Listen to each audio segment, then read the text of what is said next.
Welcome back. ہم بات کر رہے ہیں کہ ڈر اور خوف کا معاشرہ جو ہمارا معاشرہ بن گیا ہے اس میں میڈیا کا کیا کردار ہے. اور پروگرام کے اس سیگمنٹ میں ہمیں رؤف کلاسرا جو دا نیوز اخبار کے ایڈیٹر رپورٹنگ ہے انہوں نے بھی جوائن کیا ہے.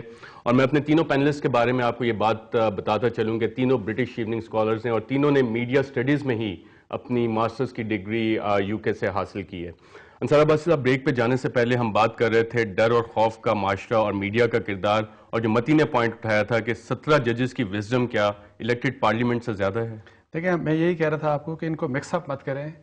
ان کا جوڈیشری کا ایک اپنا فنکشن ہوتا ہے اور جو ہمارے پارلیمنٹیرینز ہوتے ہیں پارلیمنٹ ان کا ایک اپنا کام ہے. اور اگر آپ الیکٹ کرتے ہیں ان کو 5 سال کے لیے، اس کا مطلب یہ نہیں ہوتا کہ وہ مادر پدر آزاد ہو گئے ہیں اور پھر وہ جو مرضی آئے ٹھیکے پہ ملک آپ ان کو نہیں دیتے. وہ with in the parameters of law ان کو آپریٹ کرنا پڑتا ہے.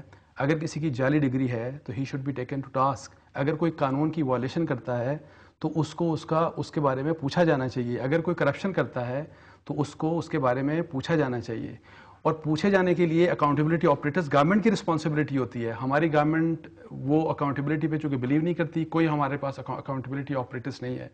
اگر کورٹ میں کیسز چلے جاتے ہیں یا because of the incompetence of the executive, جب لوگوں کو تکلیف ہوگی، جب لوگوں کو انصاف نہیں ملے گا، ریپ ہوگا یا کچھ بھی کیس ہوگا، جب آپ کی انتظامیہ انکمپیٹنس میڈیا ڈیسائیڈ کرے گا. نہیں میں اس کو بات چھوڑیں. فرض کریں سیالکوٹ کا انسیڈنٹ تھا، یہ جو سیالکوٹ میں ہوا، یہ جو بچوں والا انسیڈنٹ تھا، وہ رسپانسبلٹی تھی ایگزیکٹو کی.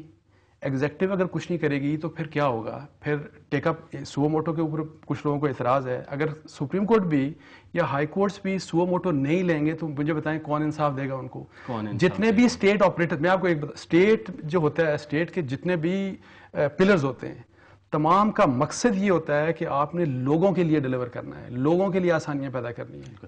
رؤف کلاسرا صاحب، کیا ڈر اور خوف کا استعمال کر کے ہماری اشرافیہ، جس میں میڈیا ایلیٹس بھی شامل ہیں، جوڈیشل ایلیٹس بھی شامل ہیں، پولیٹیکل ایلیٹس بھی شامل ہیں، اسٹیبلشمنٹ بھی شامل ہے، وہ کوئی ایسی حقیقتیں کیا کریٹ کرتے ہیں جس سے لوگوں کے مسائل حل کرنے سے گریز کیا جائے؟ مجھے تو نہیں پتا کہ اس سے پہلے کیا ڈسکشن ہو رہی تھی.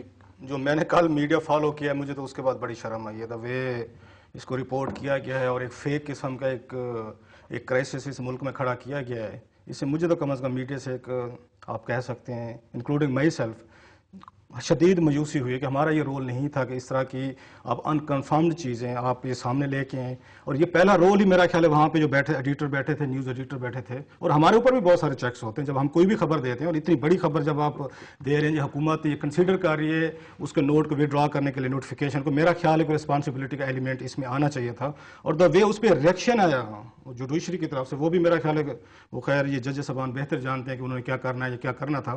تو اس کے بعد اب یہ میڈیا سے ایک سینس آف رسپانسبلٹی کی توقع رکھنا، یہ پورا یہ کرائسس میں تو سمجھتا ہوں ایک ہی خبر سے شروع ہوا ہے. اور پرٹیکولرلی اس کو ختم ہو جانا چاہیے تھا اگر وزیر اعظم نے یہ بیان دے دیا تھا یہ خبر جھوٹی ہے اور اس طرح کوئی ہی یہ نوٹیفیکیشن نہیں آ رہا. سو یہ چیز اس میں ضرور ہے. اب یہ میڈیا بھی بعض دفعہ انکلوڈنگ می، میں اس بات کو رپیٹ کر رہا ہوں، میں صاحب کو نہیں بلیم کر رہا، میں بھی اس کا حصہ ہوں کہ بعض دفعہ کو لمٹس تھوڑے سے ہم کراس کرتے جا رہے ہیں. اس سے جو یہ اسٹیٹ کے انسٹیٹیوشنز ہیں وہ برے طریقے سے ڈیمیج بھی ہو رہے ہیں. اور یہ بعض دفعہ یوں لگتا ہے کہ یہاں پہ کوئی 8-10 پیرل یہاں حکومتیں ہیں، اسٹیٹس ہیں جو چل رہی ہیں اور کسی کا ایک دوسرے پہ کوئی کنٹرول نہیں ہے. ایک دوسرے کبھی ان کی وار بھی ہو رہی ہے، کبھی ان کے کلیشز بھی ہو رہی ہیں. اور اس میں جو فیلئر میرا خیال ہوئی ہے اس میں وہ سب سے زیادہ اس کے ایگزیکٹو کے پرائم منسٹر کی فیلئر ہے، یہ پارلیمنٹ کی فیلئر ہے کہ اپنی اتھارٹی کو وہ آ کے ایک ٹرو صحیح معنوں میں اسالٹی نہیں کر سکے. انہوں نے بھی سب پہ چھوڑا. میں نے ایک دفعہ بلکہ گیلانی صاحب سے جب ہماری ملاقات ہوئی تھی 1-1.5 ہفتہ پہلے ہوئی، ان سے جب یہ بات میں نے اٹھائی کہ حضور آپ کی جو اتھارٹی ہے وہ برے طریقے سے ویک ہو رہی ہے. اس لیے ویک ہو رہی ہے کہ آپ کو انصاف نہیں دے رہے لوگوں کو. آپ کو جو کام کرنے چاہیے وہ چیف جسٹس صاحب کو کرنے پڑ جائیں.